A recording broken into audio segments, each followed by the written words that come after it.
It's funny when you think about it, Donald Trump like bursting onto the scene back in like 2015. Yeah. It felt like this total surprise, right? Like he just came out of nowhere. Oh, yeah. It did seem like that for a lot of people. But then you dig a little deeper and you start finding these hints Right. that there's actually a much longer story there. Oh, absolutely there is. A much longer story of how he became involved in the world of politics. Yeah. And you were kind enough to share some really interesting material with me. Yeah. Excerpts from something called Sian on Ani. Right.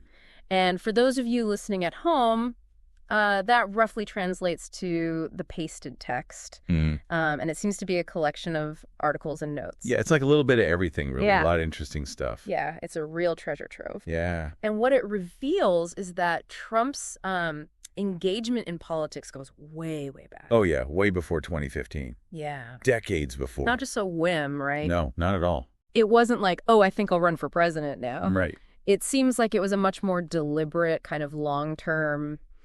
I think deliberate's the right word there. Deliberate, yeah. And that's really what we want to explore today. Exactly. So we're going to be taking a deep dive into these really forays of his. Yeah, those early moves are fascinating. The 80s and the 90s to see how that all laid the groundwork for what came later.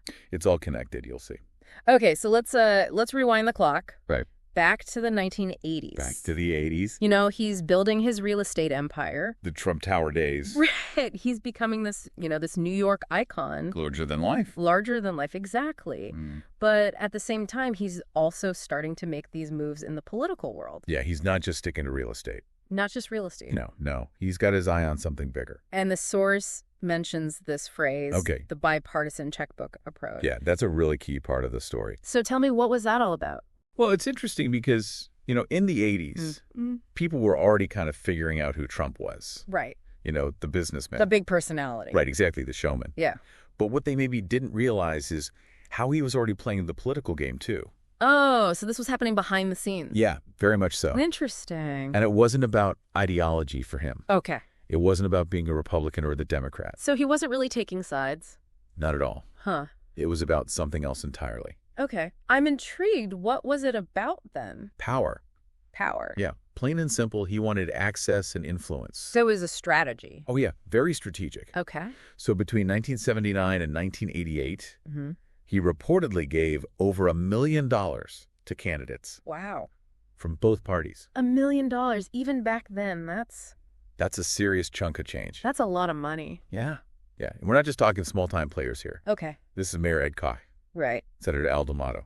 Governor Hugh Carey. Wow, big names. Big names, yeah. All these powerful figures. Exactly. He was playing the long game.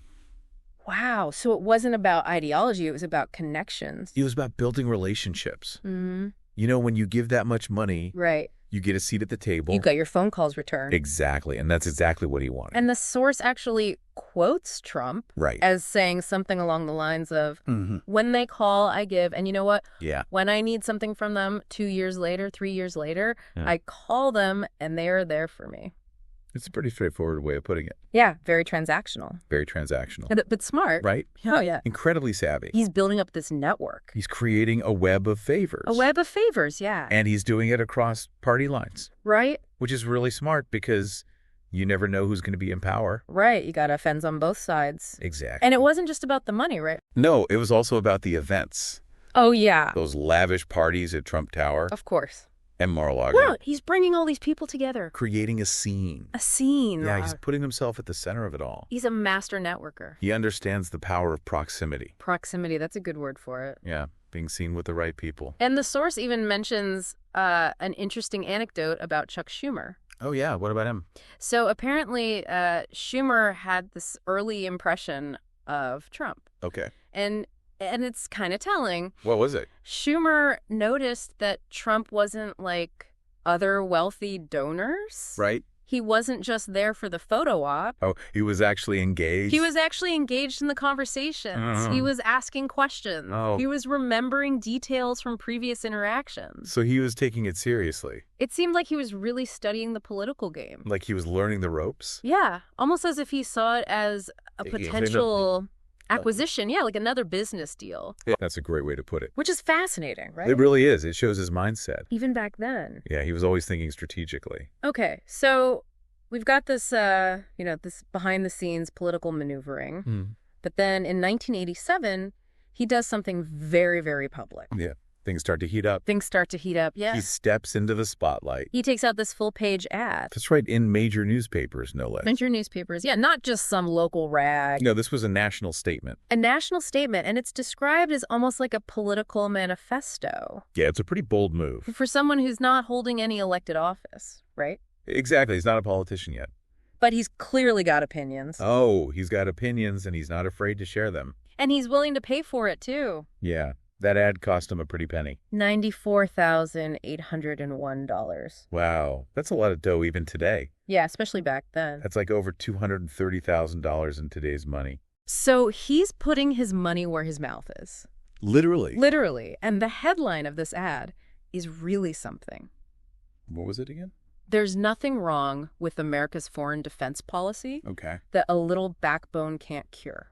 Ooh, that's classic Trump right there. Classic Trump. Yeah, bold. Strong. Got a cub. He's sending a message. He's definitely sending a message. And what was the message? Oh, it's interesting because in a lot of ways, this ad foreshadows his 2016 campaign. Oh, really? Yeah. Okay, I'm listening. He's basically arguing that America's allies, like Japan and Saudi Arabia, are taking advantage of us. Seeking advantage. Yeah, he says they're not paying their fair share of the military protection that the U.S. provides. Okay, so this idea that America is being ripped off. Exactly, that we're doing all the work and they're reaping the benefits. And he's saying we need to get tough. We need to stand up for ourselves.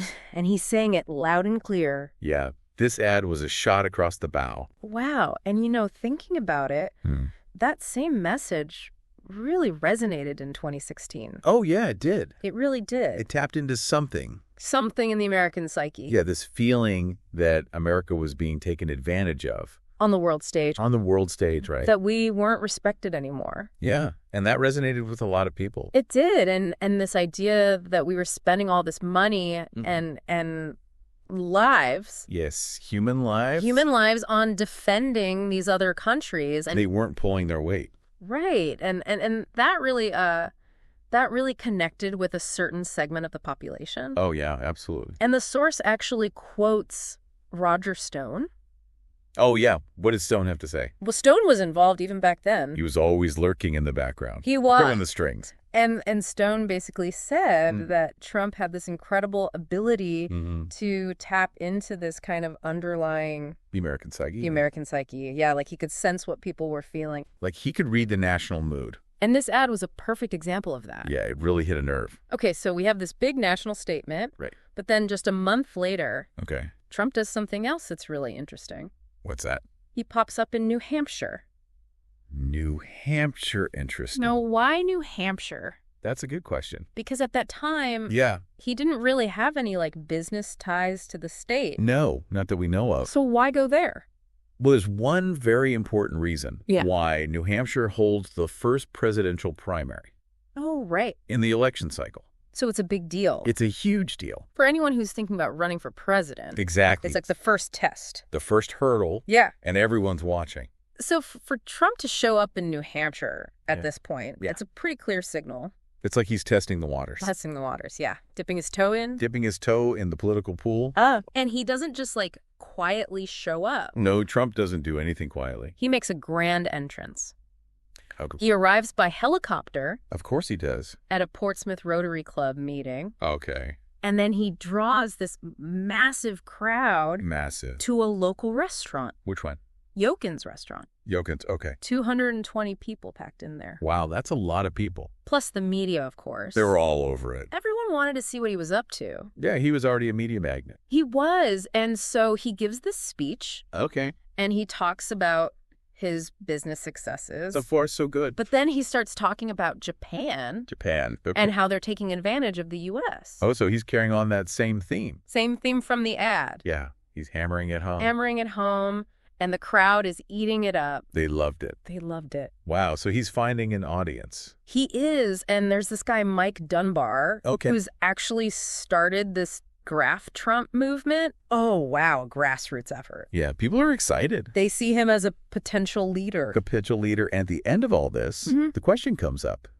Yeah, big crush. Are you going to run for president? Right. And Trump, being Trump, he plays it coy. What do you say? He says, I don't think I'm ready to run for president yet. But there's a but in there. Oh, yeah. He leaves the door open. He's not saying no. Not saying no. He's just saying not yet. Which, of course, just fuels the speculation. Oh, yeah. The media goes wild. They're off to the races with this story. Trump for president. And he does a bunch more interviews. He's everywhere. He's on Larry King Live. Oh, wow. The big shows. The big shows. He's going mainstream. And he keeps teasing this potential run. But never fully committed. Keeping everyone guessing. Yeah, he's a master of suspense. And then get this. Okay. He goes to the Democratic National Convention in Atlanta in 1988. Wait a minute. He's a Republican? Well, he wasn't officially affiliated with either party at this point. True. But still, it's a Democratic convention. It is, and he has no official role there. None whatsoever. But he goes anyway. Why? Because he knows how to make an entrance. He's all about the spectacle. He gets himself this prominent suite. Of course he does. He mingles with all the delegates and the journalists. He's working the room. He's working the room. He's making connections. Making connections. Planting seeds. And when people ask him, are you going to run? Are you going to run? Yeah. He gives this classic line. Fab. I have no intention of running for president. Okay. But if the country needed me. Ooh, that's good. Right. Leaving the door open again. Always leaving the door open. So smart. It's political theater at its finest. Playing the game. He's playing the game, and he's playing it well. Masterfully. All right, so now let's fast forward a bit. Okay. To the 1990s. A new decade. A new decade, but things aren't so rosy for Trump in the early 90s. Oh, yeah, he hit some bumps in the road. He hit some bumps in the road, yeah. Big time. Financially. The casinos. The airline. It all goes south. It all goes south. Mm-hmm. He's in a lot of debt. Billions of dollars. So not surprisingly, his political activity kind of takes a back seat during this period. Yeah, he's got other things to worry about. Right, he's got to fix his businesses. Survival mode. But the text suggests that even during this time, he's still laying the groundwork. In a way? In a way, yeah, for his future political career. Interesting how, so... Well, it's all about how he frames his comeback. His comeback, yeah. So he writes this book in 1997. The Art of the Comeback. The Art of the Comeback. And it's a business book. Okay. On the surface, right? Right. It's about how he got out of debt. How he rebuilt his empire. But it's also very much a political story. Oh, how so? He's constantly talking about this rigged system that he had to overcome. He's positioning himself as a fighter. A fighter, yeah. Someone who beat the odds. Someone who took on the establishment. And won. And that's a powerful narrative. It is, especially for people who feel like the system is working against them. Right. And that's a message that will resonate really strongly later on. Oh, yeah. It's a theme he'll return to again and again. Okay. So he's rebuilding his business. Mm-hmm. He's crafting this narrative of the comeback kid. The underdog who triumphed. But then he does something really unexpected. Okay. What is it? He starts flirting with the Reform Party. The Reform Party. Wow, that's a curveball. Yeah, out of left field. What on earth made him interested in that? Well, the Reform Party was founded by Ross Perot. Right. I remember him. And they had some success. Yeah, they tapped into this anti-establishment sentiment. Exactly. People who were fed up with both parties. Yeah, the Republicans and the Democrats. They felt like there was no one speaking for them. Right, and Trump saw an opportunity there. He saw a lane. A lane, yeah, to reach these disaffected voters. The people who felt ignored. Ignored by the political establishment. Yeah, and there was even talk about Jesse Ventura. The wrestler. Yeah, the wrestler turned governor. Right. He was a Reform Party member. You what? And he actually suggested Trump. As a potential presidential candidate. Wow, so the idea was already out there. It was out there. Huh? And Trump, he didn't just dismiss it. No, he seriously considered it. He changed his voter registration to the Reform Party. Wow. So he was in. He was in. That's a big step. It is. And this was in October of 1999. Okay. And he forms an exploratory committee. So he's testing the waters again. Testing the waters, yeah. He wants to see if there's enough support. He's doing his due diligence. And he's doing all these media appearances. At first he is. He's on 60 Minutes. Wow. Big show. He's on Hardball with Chris Matthews. Oh, he loves those combative interviews. He does. It's where he thrives. Yeah, he loves the back and forth. Yeah, and he even brings Roger Stone back into the fold. Where's back? To help build up the campaign infrastructure. So he's assembling the team. He's getting serious. It's not just talk anymore. And then in January of 2000, okay, he publishes a book Another one. Called The America We Deserve. The America We Deserve. Okay. And this is really his political manifesto. For that time period. Yeah, it's where he lays out his vision. These policy ideas. And some of them are pretty surprising. Surprising how? Well, he actually advocates for universal health care. Wow, that's not exactly what you'd expect from him. No, it's not the Trump we know today. Yeah, that's a big difference. He also proposes a one-time wealth tax. A wealth tax? That's interesting. Yeah, taxing the super rich. Huh. And he also talks about the threat of terrorism. Terrorism in 2000. In 2000, yeah. Wow. And he specifically mentions Osama bin Laden. No way. Yeah, pretty eerie when you think about it. It's like he saw it coming. It's a little bit spooky. It is. So he's got this book. He's making the rounds on the talk shows. Spreading the word. And he's actually drawing pretty big crowds. Really? Yeah, particularly in places like Florida. That's a key state. It is. Always important in presidential elections. But he also runs into some problems Rice. with the Reform Party itself. Oh, what kind of problems? Well, there's a lot of internal opposition from people like Ross Perot. As founder. Yeah, he's not a fan of Trump. Wow, so there's infighting already. And Pat Buchanan. Right, he's running for the nomination too. He is, and they clash. Oh yeah, they don't hold back. They're these public spats. Trump loves a good fight. He does? It's part of his brand. It is. Yeah, he doesn't shy away from conflict. So it's getting pretty messy. Oh yeah, the Reform Party's imploding. It's not looking good. And Trump's right in the middle of it. So looking back at all this, this whole Reform Party episode, yeah, what was the strategy? That's the million-dollar question. Was it all just about publicity? Like a publicity stunt. Or was there a genuine political ambition there? Like, did he really want to be president? That's what's so hard to figure out with Trump. He's a master of keeping people guessing? He is, and the source kind of suggests that it was a bit of both. Okay, so a calculated move. Yeah, he was definitely using it to raise his profile. To get his name out there. To become a national figure. Right. But he was also testing the waters. Seeing how far he could go. Seeing what messages resonated. Yeah, like a dry run for a future campaign. And the text quotes Rupert Murdoch as saying that Trump understood something really important. What's that? That the lines between politics and entertainment and business... They're all blurring together. They're all blurring together. Yeah, especially today. And Trump was ahead of the curve on that. He was a pioneer in that sense. He saw that you could use one to boost the other. Yeah, like his political activities were actually good for his business. And vice versa. Exactly. It was all part of building the brand. The Trump brand. Yeah, this image of the successful deal maker. The tough guy who gets things done. The outsider who shakes things up. And the Reform Party was like this testing ground. A laboratory. For his messages and his tactics. Where he could experiment and see what worked. And some of the things he tried there.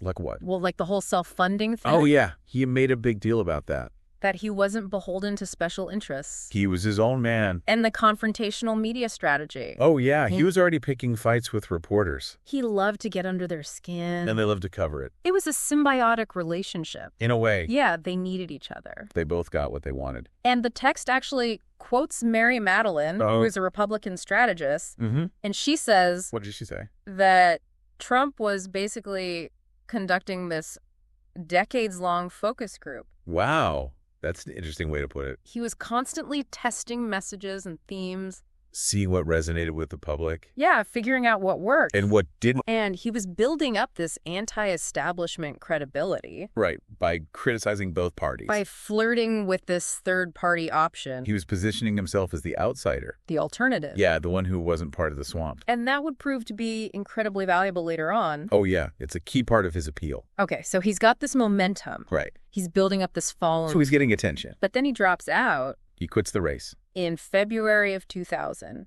Wow. Officially, he blames it on the Reform Party's problems. All the infighting? Yeah. He says it's too dysfunctional. Too much drama. Too much drama. He can't deal with it. But the source hints that there might have been other factors at play. Like what? Well, one theory is that the timing just wasn't right. Not right for a third-party run. The text quotes this guy, Tony Fabrizio. Who's he? He's a political analyst. Okay. And he says that the conditions just weren't favorable. Not in 2000. For a third-party candidate to win. Okay, makes sense. And another thing to consider is that Trump was in talks at this time for The Apprentice. Oh, the TV show. Yeah. That would change everything. It would. And it's hard to imagine him doing both. running for president and hosting a reality TV show. It's a lot to juggle. It is. Even for Trump. And Roger Stone actually says that he thinks Trump made the right call. By dropping out. By dropping out. Yeah. Stone believed that it was more important for Trump to keep building his brand. His name recognition. His media presence. Become a household name. And The Apprentice would definitely help with that. Oh, yeah. Big time. So even though he didn't run in 2000, right, this whole Reform Party experience, yeah, it was still incredibly valuable for him. In a lot of ways. In a lot of ways, yeah. It helped him solidify his position as a national figure. So he was on the map. He expanded his network of political contacts. He knew people. And donors. People with money. And he got this firsthand experience in running a campaign. Learning the ropes. Dealing with the media. Yeah, he was getting a crash course in politics. And most importantly, he kept that door open. To a future presidential run. Yeah, he never ruled it out. He always kept that possibility alive. And Barbara Rez. Who's that? She worked with Trump for a long time. Okay.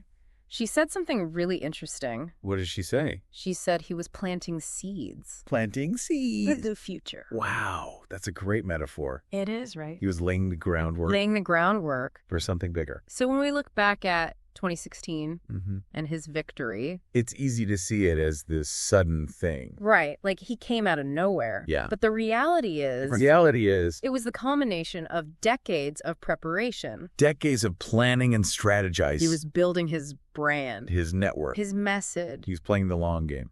And it paid off. It certainly did. So this deep dive into Siri, it really gives us this whole new perspective. A new understanding. On Trump's rise to power. Yeah. It wasn't an accident. It was a process. A long and deliberate process. And he was very intentional about it. Oh, yeah. He knew what he was doing. And he recognized something that a lot of people missed. What's that? That American politics was changing. Changing how? Celebrity was becoming more important. Yeah, star power. Star power. Name recognition. And business success. Yeah, like being a CEO was a qualification.